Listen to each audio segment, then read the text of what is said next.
General صاحب، طارق رشید صاحب، یہ انڈونیشین پریزیڈنٹ نے تو جنرل اسمبلی میں کہا کہ وہ اگر امن معاہدہ ہوتا ہے اور وہاں پہ فورسز کی ضرورت ہوئی ٹریننگ کے لیے، سیکیورٹی کے لیے، تو 20,000 ٹروپس بھیجیں گے.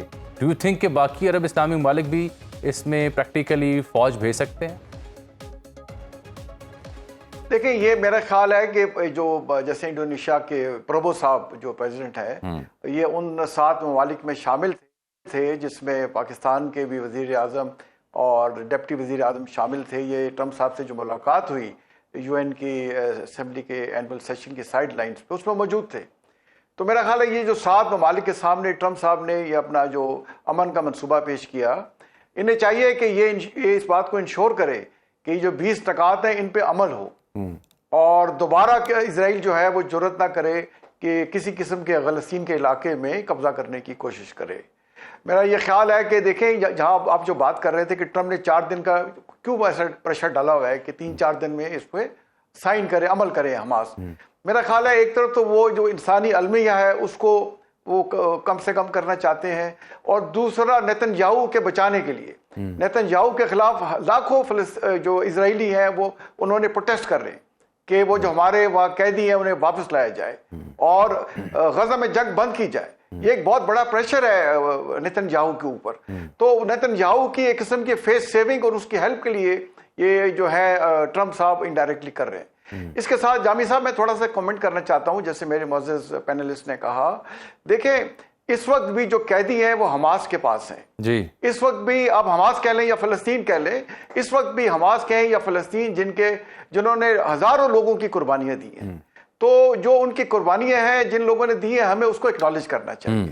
اور جہاں تک قاہرہ صاحب جو بات کر رہے تھے کہ ہم سعودی عربیہ میں بغیر ویزے کے نہیں لے جا سکتے، اور یا طالبان کی مثال دی، دیکھیں یہ طالبان ایک بگڑی شکل ہے.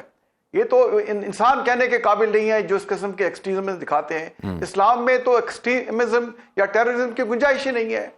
بٹ اس کا مطلب یہ نہیں ہے کہ علامہ اقبال نے جیسے کہا تھا نا کہ ایک مسلم کی پاسبانی کے لیے بالکل ٹھیک ہے، نیل کے ساحل سے لے کے بالکل ٹھیک. اچھا سر، میں وقت مختصر ہے، میں سب سے ذرا مختصر بات کر لوں. زاہد صاحب، یور فائنل ٹیک سر، یہ معاہدہ کہاں لے جائے گا عرب اسلامی ممالک کو، اور اس کے کانسیکوینسز کیا ہو سکتے ہیں پاکستان کے لیے بالخصوص؟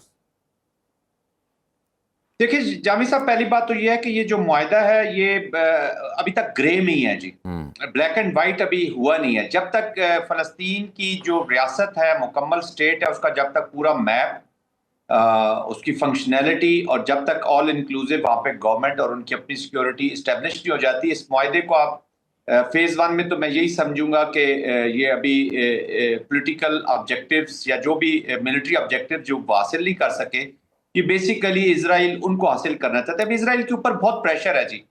نیتن یاہو صاحب میرے خیال میں چھٹیاں لے کے چلے گئے ہیں کہیں، کیونکہ وہ ابھی فار رائٹ کو فیس نہیں کر سکتے جن کے لیے انہوں نے یہ سارا ڈھونگ رچایا واپس جا کے جی بیک ہوم. تو پولیٹیکل پریشر وہاں پہ بھی ہے. باقی ود آل مائی ریسپیکٹ، جن طارق صاحب ابھی ذکر کر رہے تھے کہ وہ کیپٹیوز ہیں وہاں پہ، they have nothing to do. اسرائیل اور امریکہ کا ان کیپٹیوز کے ساتھ کوئی تعلق نہیں ہے جی. یہ تو کاسس بلائی کے طور پہ انہوں نے شکر کیا ہوگا کہ یہ ان کو موقع ملا ہے ان کی وجہ سے یہاں پہ پہنچنے کا. تو they have nothing to do. ان کے ڈومیسٹک پریشر بھی بہت ہے ان لوگوں کے، پیرنٹس کا، فیملیز کا، لیکن وہ اس کو اگر لانا چاہتے تو یہ دیکھیں نا، ایران کا اٹیک ہوا، ایک دن رہتا تھا ڈائیلاگ میں، چلے مکمل پیس کو موقع مل جاتا. جو قطر کے اوپر اٹیک ہے اس وقت آپ نے ان کو گارنٹیز دی، اور موساد نے 100% گارنٹیز دی ہوئی تھی کہ جی کچھ بھی نہیں کہا جائے گا. they were under guarantee اور انہوں نے کر دیا. ابھی آپ معذرت کر رہے ہیں. اینی ویز تو ٹرسٹ ہو نہیں سکتا. اب معاہدہ لے جائے گا کدھر؟ اگر تو ٹرو لیٹر اینڈ اسپرٹ میں ہوتا ہے تو پھر تو لارجر ہم دیکھ رہے ہیں کہ انوالومنٹ ہو رہی ہے، عرب ورلڈ کی بھی ہو جائے گی اس پہ، اور لوگ بھی شامل ہونا چاہیں گے. جس طرح قاہرہ صاحب کہتے ہیں کہ اسرائیل کو ایک ریالٹی کے طور پر مان کے، لیکن وہ تب بھی ہوگا کہ جب فلسطین کا جو جسٹ ڈیمارکیشن ہے اس کو مکمل کیا. اب جو 2 شرائط ہے، D militarisation and D radicalisation, یہ نان سٹارٹرز ہیں جی. حماس اگر فلسطین کے اندر رہ رہی ہے اور اس کے اندر ان لوگوں نے رہنا ہے، تو ان کو کچھ نہ کچھ پولیٹیکل ڈسپنسیشن آپ کو کسی نہ کسی طریقے سے کسی ڈی ریڈیکلائز آپ تب ہی کریں گے ان کو، اگر فرض کریں وہ آپ مانتے ہیں سارے کو ریڈیکلائز ہو چکے ہیں، وہ تب نہ آپ جب ماریں گے لوگوں کو تو ریڈیکلائز نہیں ہوں گے تو کیا ہوں گے جی؟ آپ جینوسائیڈل آپ نے اپروچ کی ہے تو آپ کا کیا خیال ہے کہ اینیمیٹی کل ختم ہو جائے گی، کل معاہدہ ہو جائے گا تو کیا یہ بھائیوں کی طرح رہنا شروع ہے؟ This enmity has gone into the blood of every citizen جو وہاں پہ رہ رہا ہے جی غازہ کے اندر، اور یہ نسلیں لگیں گی ابھی یہ نیتن یاہو کے یہ ٹیررسٹ گند کو دور کر۔ قاہرہ صاحب آپ مجھے بتائیں کہ یہ نہ ہوتا کہ سارے پروسیس میں پارلیمان کو، سیاسی اور مذہبی جماعتوں کو بھی آن بورڈ کیا جاتا تاکہ عوام کو بھی اعتماد آتا کہ پاکستان کس پروجیکٹ کا حصہ ہے، کس منصوبے کا حصہ ہے، کس حد تک حصہ ہے؟ پہلی گزارش یہ ہے، میں نے عرض کیا کہ ہمیں پہلے تو فلسطینیوں کے بارے میں سوچنا چاہیے، ٹھیک، وہ کیا سوچتے ہیں، سٹیک ہولڈر وہ ہیں، پاکستان کی مذہبی جماعتیں میں اور آپ سٹیک ہولڈر نہیں ہیں، ہم ان کی سپورٹ میں ہیں، اور دو صورتوں میں، ایک مسلمان برادر ہیں اور دوسرا انسانیت کے ناطے ان کے سپورٹر ہیں۔ اب اس کے اوپر ہمارے ہاں ایک بڑا عجیب سا رویہ ہوتا ہے جی، ہم انتہائی آگے چلے جاتے ہیں، یعنی جس وقت کمال اتاتورک ترکی کے اندر خلافت ختم کر کے وہاں اپنی حکومت قائم کر رہا تھا، اور اتاتورک کو آج کے جو ترکش ہیں یا ترک ہیں وہ اس کو اپنا بابا مانتے ہیں، جی، بابا آدم مانتے ہیں اپنی قوم کا، یا بڑا اپنا محسن مانتے ہیں، اور ادھر ہم تحریک خلافت چلا کے تحریک خلافت میں خلافت بچانے کی کوشش کر رہے تھے۔ وہ بھائی جن کا سٹیک ہے پہلے ان سے پوچھو۔ یقیناً اگر فلسطینین اتھارٹی اس بات کو تسلیم کر رہی ہے، اور فلسطین کے کئی سارے گروپ ہیں، خالی فلسطینین اتھارٹی کا مطلب سارے مینڈیٹ کے حامل نہیں ہے، لیکن پی ایل او کے بعد جو ایکسٹریمسٹ ونگ ہیں یہاں پہ یہی ایشو ہے ہمارا کہ ہم میں سے بشمول میرے کسی کو وہاں پہ اوریجنل سینٹیمنٹ کا اندازہ نہیں ہے۔ ہم ایک جنرل سینٹیمنٹ کے طور پہ ان پہ ہونے والے مظالم کی وجہ سے اور مسلمانوں کے ہونے کی وجہ سے ایک طویل عرصے سے ان کے اوپر مظالم ڈھائے جا رہے ہیں، ہم اس جذباتی کیفیت میں وابستگی میں ان کے ساتھ ہیں اور درست ہیں، لیکن جب اس کا حل نکلنے لگے گا تو کوئی ایک فارمولا اس طرح نہیں ہوگا کہ ٹرمپ صاحب کوئی فارمولا دیں گے اور اس کے اوپر سارے سائن کرو آدھے گھنٹے میں، 2 گھنٹے میں، 10 گھنٹے میں، اور یا امپلیمنٹ ہو جائے گا۔ نو، there is a gap between lip and cup، اور یہ کافی لمبا ہے، تھوڑا سا نہیں ہے، لیکن ایک ابتدا تو ہو، کوئی فارمولا تو ہو جس کو فلسطینی مانے، جس کو کسی سمت میں چلیں۔ ہاں، میں نے ابھی دیکھا ہے جی کہ ٹرمپ صاحب نے یہ اسٹیٹمنٹ دی ہے کہ حماس کو 4 دن کا وقت ہے، لیکن آج جو ڈار صاحب کی گفتگو تھی اس میں ایک بڑا اہم نکتہ تھا جہاں وہ کہہ رہے تھے کہ 8 میں سے ایک ملک ایسا ہے جس نے حماس کی ضمانت دی ہے کہ وہ اس منصوبے کی مخالفت نہیں کرے گا۔ حماس نے رائٹرز سے گفتگو کی ہے، ان کے کسی ترجمان نے، بغیر نام ظاہر کرنے کی شرط کے اوپر، انہوں نے کہا جی ہمیں ٹائم دیا جائے، ہم اس کے اوپر سوچیں گے، لیکن انہوں نے کچھ تحفظات کا اظہار بھی اپنی اسٹیٹمنٹ میں ضرور کیا ہے۔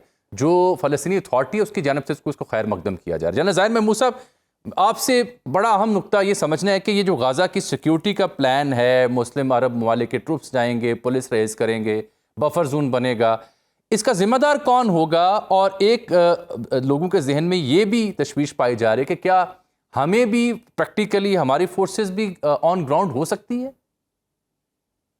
جی بسم اللہ الرحمن الرحیم، جامی صاحب thank you very much for the invite, اور آپ کے تمام پارٹیسپینٹس کو بہت سلام۔ جی دیکھیں، گارنٹی تو اس وقت جو جس طرح کی پالیٹکس ہو رہی ہے اس وقت گارنٹی تو کوئی بھی نہیں دے سکتا جی، کوئی کسی کی گارنٹی نہیں دے سکتا۔ ہیونگ سیڈ دیٹ، جو پریکٹیکلی آن لائن ہوں گی، جو بفر زون کریٹ کیا جائے گا، جو ابھی اس وقت لائن آف ان کی اسرائیلی فورسز کی جو لائن ہے جہاں تک وہ ایریا کنٹرول کر رہے ہیں، جس سے ایک پیچھے جائیں گے اور وہاں تک ویٹ کریں گے جو ان کے کیپٹیوز ہیں ان کی آزادی کے لیے، جی تو انشور کریں گے کہ وہ اس کو تو ویسے ہی انہوں نے 72 آورز دیے ہیں کہ جب وہ معاہدے پہ عمل شروع ہوتا ہے تو 72 آورز کے اندر انہوں نے ان کو آزاد کرنا ہے۔ پھر ایک سیکنڈ لائن لی جائے گی، جی سیکنڈ لائن پہ پھر اسرائیلی ٹروپس جائیں گے۔ انفارچونیٹلی یہ فیزڈ ہے، every one is compromising on دس۔ فلسطین کے لوگوں کی بھی اس وقت مجبوری ہے، جو قاہرہ صاحب جس طرح فینٹ کر رہے تھے، اور باقی آپ کو پتہ ہے کس کی کتنی کیپیسٹی ہے، کتنی کیپبلٹی، اور کون کتنا رسک لینا چاہتا ہے۔ اگر کسی نے ڈیٹرنس رکھنی تھی تو شاید قطر والے انسیڈنٹ پہ رسپانس ڈیفرنٹ ہوتا، مے بی اب نیکسٹ جب ایکشن کرے گا کوئی اسرائیل خدا نہ خواستہ تو پھر اس کا رسپانس بتائے گا، عرب ورلڈ کی ایک موڈ بتائے گا کس طرف جا رہا ہے۔ پھر سیکنڈ ریڈ لائن پہ جب یہ آئیں گے تو اس وقت جو سیکیورٹی فورسز ہیں جی یہ پھر ٹیک اوور کر لیں گی، جو مسلم ممالک کی ہوں گی۔ پولیٹیکل کنٹرول پریزیڈنٹ ٹرمپ نے اپنے پاس رکھا ہے جی، جو پورا اس کا جو ڈائیلاگ کو اور ملٹری دونوں کو، ڈپلومیسی اور ملٹری اینڈ پالیٹکس تینوں کو وہ وہاں سے گائیڈ بالکل ٹھیک. باخبر رہیے ہر جگہ ہر وقت بر وقت. ابھی سنو نیوز کا یوٹیوب چینل سبسکرائب کریں اور بیل آئیکن پر کلک کریں اور جانیے ملکی اور غیر ملکی حالات و واقعات یقین کے ساتھ.